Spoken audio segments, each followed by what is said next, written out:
I have a guest coming over tonight for dinner, and I'm going to cook some ribeye beef steak. I have done before, but I'm not a pro, so let's see what the rub will contain. It's already, I put some olive oil and butter, but that's not enough, so I will put some more olive oil. Probably that will be enough. And I will do some chili, because the chili sounds good for everything, and I just like the way it tastes. And I will grind some pepper, black pepper, because that will give the flavor much better than the grain one. And yeah, some rosemary and some salt in the end, and that's enough.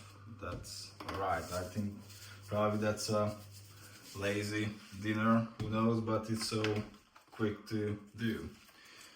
And now I will just put the two beefsteak into the olive oil and into the rub. Look how big. And yeah, and I will leave for probably 1.5 hours, and after I will just cook it.